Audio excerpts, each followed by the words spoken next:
Hey, y'all, Scott Horton here for WallStreetWindow.com. Mike Swanson knows his stuff. He made a killing running his own hedge fund and always gets out of the stock market before the government-generated bubbles pop, which is, by the way, what he's doing right now, selling all his stocks and betting on gold and commodities. Sign up at WallStreetWindow.com and get real-time updates from Mike on all his market moves. It's hard to know how to protect your savings and earn a good return in an economy like this. Mike Swanson can help. Follow along on paper and see for yourself. WallStreetWindow.com.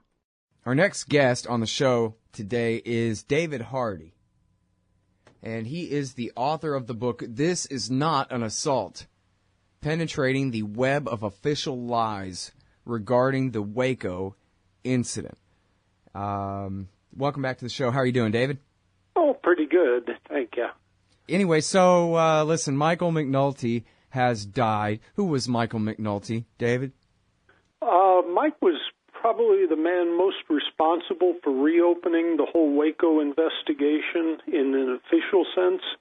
He was a filmmaker from Colorado. He was producer of a film, Waco, The Rules of Engagement, and later directed 2 more films on Waco that I recall. Anyway, he became extremely interested in Waco and engaged in a number of investigations spread over years. And one of the most critical ones was that he convinced the federal prosecutor of the Davidians to let him into a warehouse that was unknown until that point outside of the government. There was an entire warehouse full of evidence. And in it, he found evidence that burned out pyrotechnic gas grenades. There are two, basically pyrotechnic and non-pyrotechnic tear gas projectiles. And the non-pyrotechnic ones are designed for use against buildings. The pyrotechnic ones are not, because they'll start fires. They burn a gunpowder-like mixture to shoot the tear gas dust into the air. And they can set things on fire if they wind up, wedged up against something that's flammable. So that on the packages it says, do not use against buildings. Well, he found some burned out in there. Somebody had been shooting pyrotechnic tear gas that day into the Davidian house. So that was an absolutely critical discovery. And it played a role in the subsequent appointment of a special prosecutor, which didn't yield much results, but it at least kept the investigations alive. So that was Mike's role, summed up very briefly, a role that extended over many years. Mm-hmm. All right, now, so there's a lot to get back to there, but we got a little bit of time. But if you could, can you tell me about your history with him, how you met him, and do you know the story of how it was that Mike became interested in doing a documentary about the Waco massacre in the first place? How he became interested, he once mentioned to me that it had something to do with his Mormon faith. He's Latter-day Saints, and that in the early history of that church, there were conflicts between them and local and eventually federal government aimed at destroying them or driving them out of the areas where they were. And he became sympathetic to the situation in Waco, which faced much the same, an attempt to destroy or drive out a religion that was out of mainstream at the time. And I first met him, I must have known him before this, and he once told me we'd met at a gun show, but I can't summon up any memory of that. I met him during the House of Representatives hearings on Waco in, I think it was 1995. He and his director, William Gazecki, had a camera crew there to film various witnesses. Actually, they were filming in a hotel room, but they were very good at laying out the camera so it wasn't obvious. They had some congressmen in, and also a lot of the witnesses who testified came over and were filmed. And I remember he showed me a photograph, an aerial photograph taken of the Davidian place, Mount Carmel, while the armored vehicles were assaulting it, where they had basically at that point destroyed the portion at the back called the gym. Mm-hmm. And he showed it to me and said, well, what do you see? Well, I'm very nearsighted, so I took off my glasses so I could focus down close. And I said, oh, you found a body. And he said, what body? And I said, well, why were you showing this to me? And he said, that big red splash at the back, I think it's blood. And I said, no, it's a red flannel lining of a coat. There's somebody down on the ground, face down, and his right arm seems to be caught in the tracks of the tank. It must be backing up because his arm is being pulled up toward the sprocket. Mike looked at it with a magnifying glass and said, I've been looking at this for weeks, and it takes a blind man to tell me what's in it. Then he called for the autopsy of one of the Davidians, Jimmy Riddle. Jimmy Riddle was found dead with a bullet wound and his right arm traumatically amputated, the right arm never being found. And the evidence was that, well, the photograph of the body in place showed that its clothing was only slightly singed, but it was inside the building, which meant that the wooden floor would have burned underneath it, and the whole building collapsed on it, but clothing only slightly singed. It was fairly obvious he died outside the building, and after the fire died down, his body was laid back inside. Yeah. And that was critical because one of Mike's theories was that there had been shooting from the government positions on the last day of the siege, the day of the fire. So it was a rather interesting discovery. Yeah. Well, one note from those days, Gazecki told me that he filmed in Hollywood, so he was accustomed to dealing with big egos. And then he said, but the ones here in Washington make those look like nothing. Yeah, that's real power over there on the East Coast. Now, okay, so I want to mention here, if people go to scotthorton.org/documentaries, and I guess you got to go to page 2 or 3 to find them. I got quite a few there for you, but you can find YouTubes of all 3 of these movies now. It's Waco, The Rules of Engagement, Waco, A New Revelation, and then the third one is called The Fleer Project. And the Fleer Project, that one's not really a documentary film as much as it's a 30-minute, beyond a shadow of a doubt kind of proof of what you see in the most controversial aspects of the first 2, which is what you were just referring to there, David, the federal agents shooting people at the back of the house. And it goes to, and it's a refutation of that 1999 investigation by Senator John Danforth, the former Senator Danforth that you mentioned there, and shows how that was really nothing but obstruction of justice. That was an absolute, contrived. They set up a test to mimic the conditions, only they deliberately set up the test to fail in the most obvious way. And McNulty definitely showed that in the Fleer Project. And just briefly, what they had done was they sprayed water all over the ground to keep all the dust down.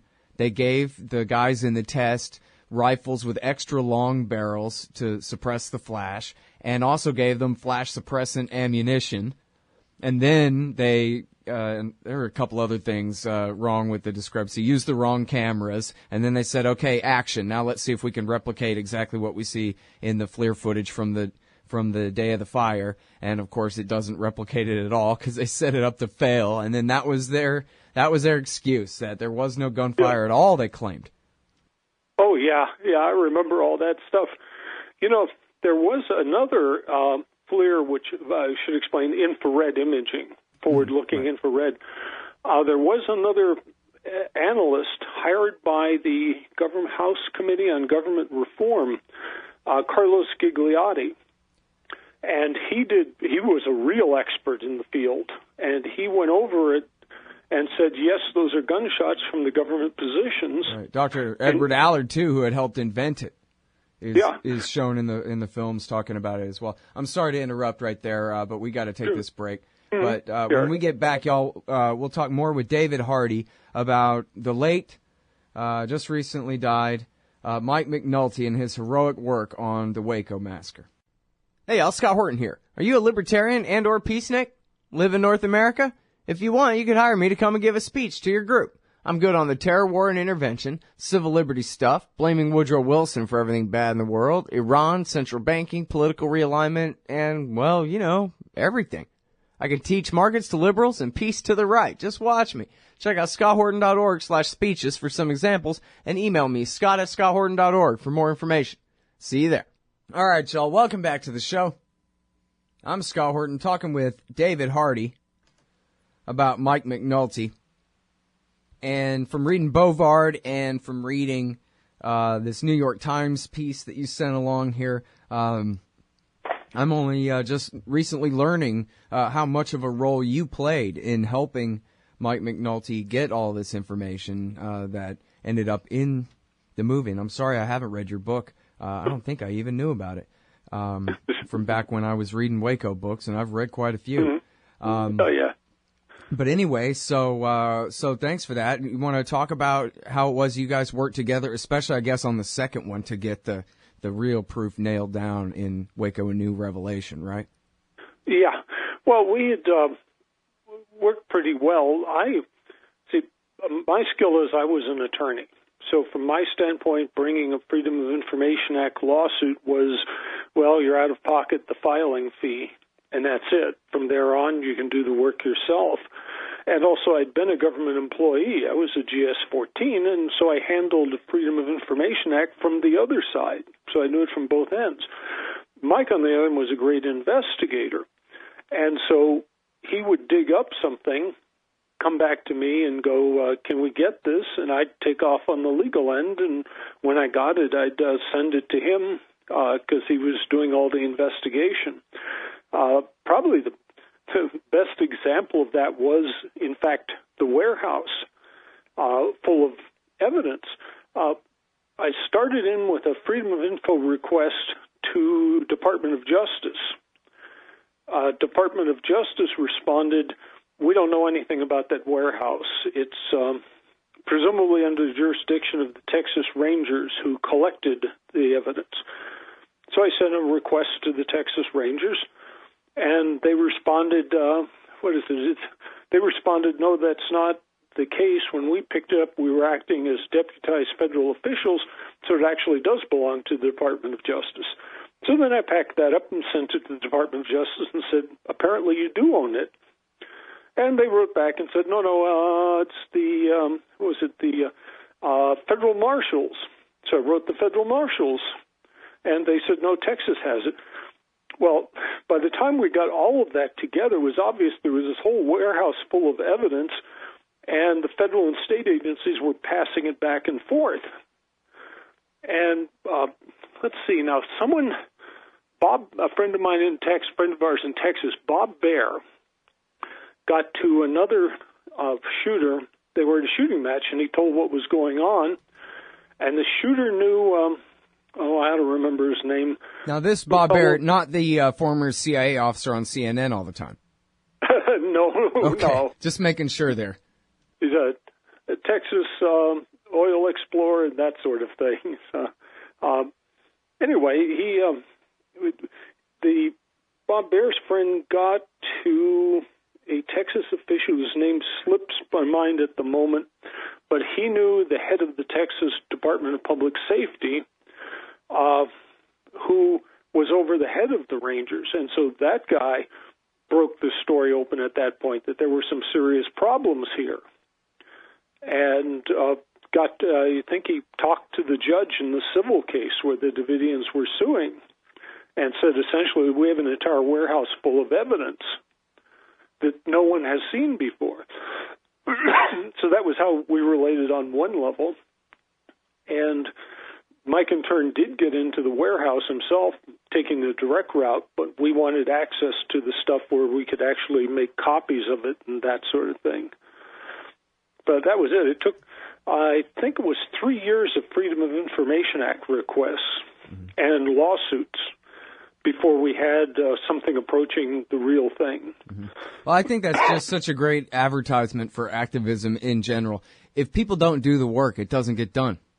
That evidence was just going to sit there if it hadn't have been for you and him doing what you did. So I hope people are picking up on that lesson there. It's a very important one. And I want to get back to what you were saying about the pyrotechnic rounds, because as part of that same cover-up, reinvestigation, so-called, in 1999, aside from the faking of the test of replicating the machine gun fire, they also, I think, latched on to a few incendiary rounds that had been fired earlier in the morning. And there was one that was a picture of one that had landed in a puddle of water, or at least at some point a puddle of water was created around it, maybe.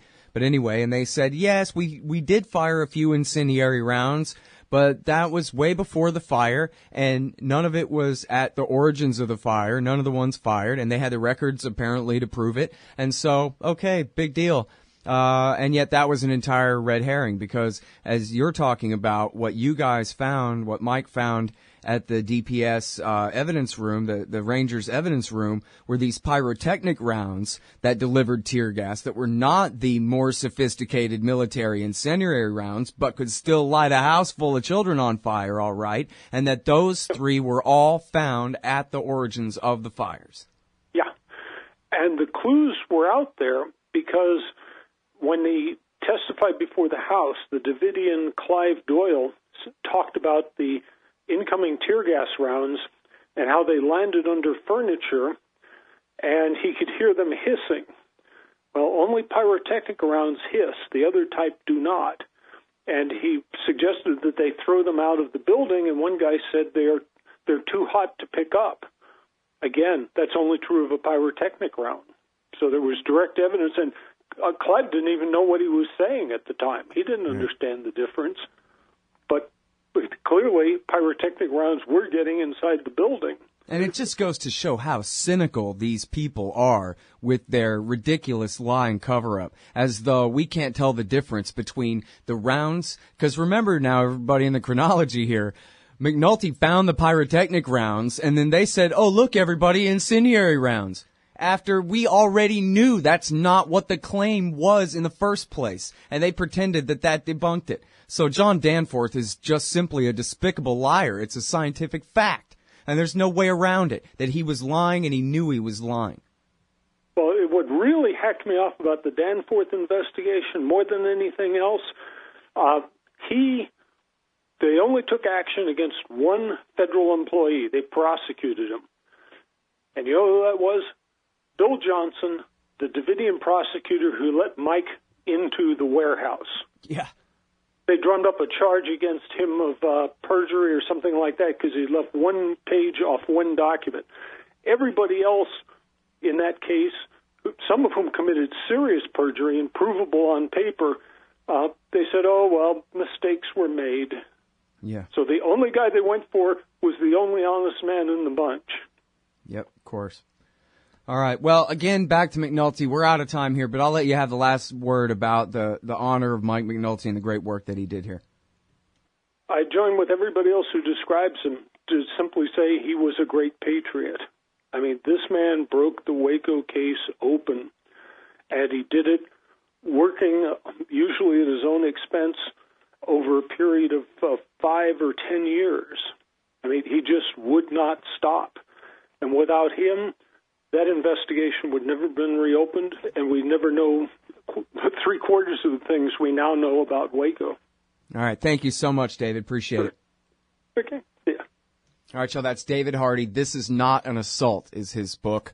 And tomorrow's the anniversary of the raid, 22 years. So go watch Waco, The Rules of Engagement, etc., please. Hey, I'm Scott Horton here for The Future of Freedom, the monthly journal of the Future Freedom Foundation at fff.org/subscribe. Since 1989, FFF has been pushing an uncompromising moral and economic case for peace, individual liberty, and free markets. Sign up now for The Future Freedom, featuring founder and president Jacob Hornberger, as well as Sheldon Richmond, James Bovard, Anthony Gregory, Wendy McElroy, and many more. It's just $25 a year for the print edition, $15 per year to read it online. That's fff.org/subscribe. And tell them Scott sent you.